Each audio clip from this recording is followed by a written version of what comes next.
बिस्मिल्लाहिर्रहमानिर्रहीम। मेरे पास जो इस वक्त सवाल मौजूद है वो ये है कि एमबीबीएस के बाद मुझे न्यूरोलॉजी करनी चाहिए या फिर न्यूरो सर्जरी की तरफ जाना चाहिए। ज़रा इन दोनों के बारे में कुछ तफसील बताएं और कुछ इसके बारे में हमें गाइड करें। अच्छा, इसमें सबसे पहली बात तो ये है कि पाकिस्तान इस लिहाज से बड़ा अच्छा मुल्क है कि जिसमें मेडिकल एजुकेशन बहुत अच्छी मौजूद है। यानी बैचलर लेवल पर भी पाकिस्तान में मेडिकल एजुकेशन बहुत अच्छी है और पोस्ट ग्रेजुएशन लेवल पर भी मेडिकल एजुकेशन बहुत अच्छी है।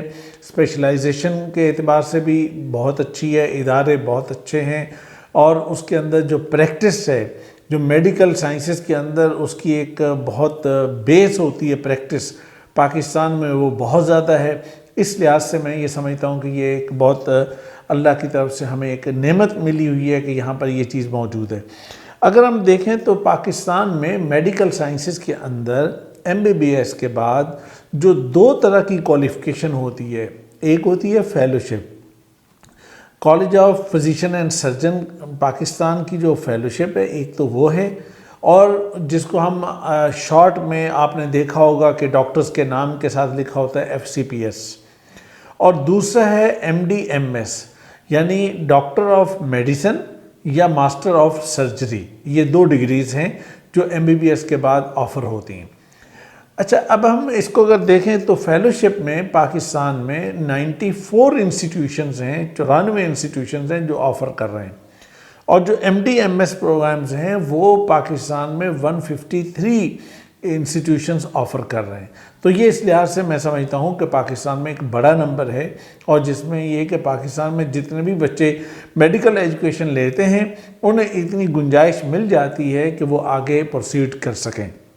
अब इसके बाद अगर हम न्यूरोलॉजी और न्यूरो सर्जरी की तरफ जाएं कि इसमें कौन सी चीज़ ज़्यादा बेहतर है, तो देखें सबसे पहली और बुनियादी बात तो ये समझ लें कि पाकिस्तान में अगर हम ओवरऑल अपनी सोसाइटी को देखें तो दोनों की ज़रूरत है। अच्छा, दोनों के मुताबिक अगर लोगों की जहनी कैफियत, लोगों के ब्रेन जो डिजीज़ हैं, जो मेंटल डिजीज़ हैं, जो इन तमाम चीज़ों को अगर हम सामने रखें तो पाकिस्तान में दोनों की ज़रूरत है। फ़र्क ये होता है कि न्यूरोलॉजी जो वाला जो है वो मेडिसिन से उसकी ट्रीटमेंट करेगा। वो कोई किसी भी तरह का अगर कोई प्रॉब्लम आता है, कोई ब्रेन से रिलेटेड कोई इशू आता है, कोई किसी भी तरह का कोई और मेंटल कोई इशू आता है तो उसको वो एड्रेस करेगा। लेकिन अगर नर्वस सिस्टम के अंदर, ब्रेन में या किसी भी दूसरी जगह पर, आपके स्पाइनल कॉर्ड में या किसी वो कोई ऐसा ब्रेकडाउन आ जाए, कोई ट्यूमर बन जाए, कोई और इस तरह का कोई उसका जो मैकेनिज़्म है वो टूट जाए या कोई ऐसी चीज़ आ जाए या फॉलेज हो जाता है या ब्रेन हेमरेज हो जाता है या किसी तरह की चीज़, तो उसको फिर जो न्यूरो सर्जन है वो एड्रेस करेगा और वो उस काम को करेगा। पाकिस्तान में अगर हम देखें तो न्यूरोलॉजी जो है पाकिस्तान में MD-MS जो MD है न्यूरोलॉजी, डॉक्टर ऑफ मेडिसिन, वो 3 इदारे करवा रहे हैं और फेलोशिप 12 इदारे करवा रहे हैं। और न्यूरो सर्जरी की साइड पर अगर हम जाएं तो 6 इदारे ऐसे हैं कि जो MS करवा रहे हैं और उसके साथ साथ 14 इदारे ऐसे हैं कि जो फेलोशिप करवा रहे हैं। अब यहाँ पर जो आपके समझने की चीज़ है वो ये है कि भाई किस स्टूडेंट को न्यूरोलॉजी में जाना चाहिए और किस स्टूडेंट को न्यूरो सर्जरी में जाना चाहिए। यहाँ पे मैं आपके सामने कोई 4 पॉइंट दोनों साइड के मैं आपके सामने बताता हूँ, तो मेरा ख्याल है कि आप इस मसले को ठीक से समझ जाएंगे। सबसे पहली और बुनियादी बात यह है कि न्यूरोलॉजी के अंदर यानी कि जो मेडिसिन से ट्रीटमेंट करते हैं उसमें उन स्टूडेंट को जाना चाहिए कि जिनके अंदर सबसे पहले ये है कि प्रॉब्लम को फिगर आउट करना, यानी जो बहुत ही छोटी प्रॉब्लम है उस प्रॉब्लम तक पहुंचना, उसको अंडरस्टैंड करना, उसको समझना कि एक्चुअली ये प्रॉब्लम फ़लाँ जगह पर मौजूद है। ये तो आप जानते हैं कि ब्रेन जो है हमारी बॉडी का सबसे कॉम्प्लिकेटेड एरिया है और ब्रेन से रिलेटेड हमारा नर्वस सिस्टम हो या हमारी बाकी चीज़ें हों, तो ये बहुत ज़्यादा कॉम्प्लिकेटेड सिस्टम है सारा। अब इसमें किसी प्रॉब्लम को फिगर आउट करना और ये सबसे पहली और बुनियादी रिक्वायरमेंट होती है किसी भी न्यूरो के अंदर स्पेशलाइजेशन के लिए। दूसरी चीज़ ये है कि उसका ट्रीटमेंट करते हुए बहुत इम्पॉर्टेंट चीज़ है कि बहुत थोड़ी मेडिसिन देकर, बहुत थोड़ा ट्रीटमेंट करके और बहुत उसकी इफ़ेक्टिवनेस को बहुत ज़्यादा करें।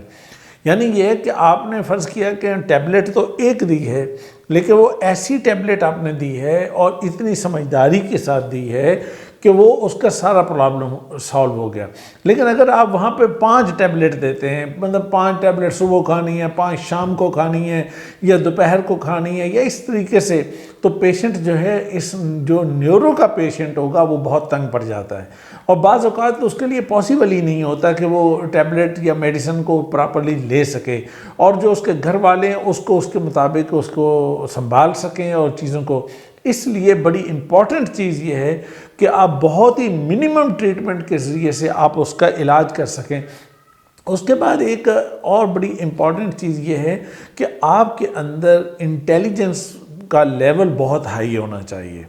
यानी जिसको हम कहते हैं ना IQ लेवल, वो भी बहुत हाई होना चाहिए और EQ लेवल भी बहुत हाई होना चाहिए। जब हम IQ की बात करते हैं तो उसमें ज़ाहिर है कि आपका जो इंटेलिजेंस है, आपकी अंडरस्टैंडिंग है, आपका जो प्योर टेक्निकल टर्म्स में आप चीज़ों को समझना और चीज़ों को अंडरस्टैंड करना और चीज़ की डेप्थ तक पहुंचना और उसमें क्वेश्चन रेज करना, उसकी रीजनिंग करना, उसको समझना, तो ये लेवल जो है ये आपका बहुत ज़्यादा, और जितना अच्छा होगा और जितना यानी स्ट्रॉन्ग और कॉन्फिडेंस वाला होगा उतना आपके लिए बेहतर होगा। अच्छा, फिर इसमें एक और चीज़ ये है कि अगर आप इस मिजाज के हैं ना कि आप शॉर्ट टेम्पर हैं, या आप इस मिजाज के हैं कि भाई अभी मैंने एक टैबलेट दी है और बस फौरी इसका रिज़ल्ट आना चाहिए, तो न्यूरोलॉजी फिर आपके लिए ठीक नहीं है। न्यूरोलॉजी के अंदर आपका टेम्परामेंट बहुत स्ट्रांग होना चाहिए, इसलिए कि न्यूरोलॉजी का जो ट्रीटमेंट है ये ज़रा लंबा चलता है, इसका टाइम लेता है, और पेशेंट के साथ आपको एक एफिलिएशन सेट करके रखनी पड़ती है। और अगर आप ये एफिलिएशन अच्छे तरीके से सेट करके नहीं चलते तो ये मुश्किल हो जाती है कि आप इसको मेंटेन कर सकें। तो ये वो 4 बुनियादी बातें हैं कि जो किसी भी अच्छे न्यूरोलॉजिस्ट में होनी चाहिए। और आप अगर MBBS के बाद न्यूरोलॉजी और न्यूरोसर्जरी के अंदर डिसीजन करने जा रहे हैं तो आपको 4 चीज़ें तो ये सामने रखनी चाहिए। अब मैं आपको बताता हूँ सर्जरी के रेफरेंस में।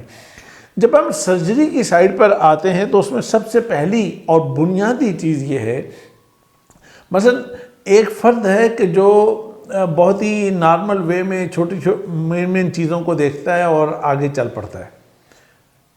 न्यूरो सर्जरी के अंदर ये चीज़ नहीं होती। न्यूरो सर्जरी में आपको बहुत डीप लेवल पे, बहुत ही माइन्यूट लेवल पे जाके चीज़ों को समझना होता है, यानी डिटेल ओरिएंटेड। आप अगर डिटेल के साथ चीज़ों को समझने वाले नहीं हैं, मिजाज आपका नहीं है कि आप छोटी छोटी चीज़ को पकड़ें, समझें, उसकी डेप्थ में जाएं, तो फिर आपके लिए न्यूरो सर्जरी सेट नहीं होगी। दूसरी चीज़ ये है कि जब आप इसका ट्रीटमेंट करते हैं, मसलन जब आपने सर्जरी करनी है, आपने भले ट्यूमर निकालना है या आपने उसका कोई नर्वस सिस्टम के अंदर, कोई स्पाइनल में किसी जगह पे कोई प्रॉब्लम आ रही है, उसको हैंडल करना है, तो जब आप सर्जरी में जाते हैं, OT में पहुंचते हैं, तो आपके ऊपर प्रेशर बहुत होता है। सर्जरी का टाइम भी, उसका ड्यूरेशन भी बहुत लंबा होता है। दूसरा मसला ये होता है कि उसके अंदर बहुत बारीक नर्व्स और बाकी वो सिस्टम होता है, और देखने की चीज़ ये होती है कि कोई नर्व कट ना जाए, कोई और प्रॉब्लम ना हो जाए कि उससे पूरी नीचे की बॉडी जो है वो बिल्कुल डेड हो जाएगी। तो इस लिहाज से ये है कि आपके ऊपर प्रेशर बहुत होता है, तो उस प्रेशर को फेस करना, उस सूरत हाल को फेस करना कि वो चीज़ ना आए। फिर एक तीसरी चीज़ ये है कि आपके अंदर बहुत ही हाई लेवल का टेक्निकल स्किल होना चाहिए। यानी आपने जब प्रोसीजर करना है या सर्जरी जिसे हम कहते हैं, तो वो जब आपको सर्जरी करनी है तो सर्जरी ऐसी नहीं है कि आपने हड्डी को मोटा मोटा काटा है और उसको जोड़ दिया और उसका काम कर लिया, बल्कि ये एक बहुत ही बारीक और बहुत ही छोटी लेवल पे चीज़ होती है। तो इसलिए ये कि इस यानी न्यूरो सर्जरी के अंदर आपको आपका जो टेक्निकल लेवल है वो बहुत ज़्यादा हाई होना चाहिए। और चौथी चीज़ ये है, वो बड़ी दिलचस्प चीज़ है, वो आपका हाथ है और आपकी मूवमेंट, आपकी बॉडी है। यानी आपकी बॉडी कितना अच्छा मूव कर सकती है, आपके हाथ की उंगलियां और बाकी चीज़ें कितना मूव कर सकती हैं, आई हैंड कोऑर्डिनेशन कितनी अच्छी है। आप जब काम कर रहे हैं, कुछ चीज़ें कर रहे हैं, तो आपका हाथ और आपकी आंखें, आपकी उंगलियां आपकी किस तरीके से मूव कर रही हैं और कितनी बारीकी से चीज़ों को पकड़ रही हैं। तो ये बहुत इम्पॉर्टेंट चीज़। तो ये वो 4 चीज़ें हैं जो सर्जरी के लिए हैं।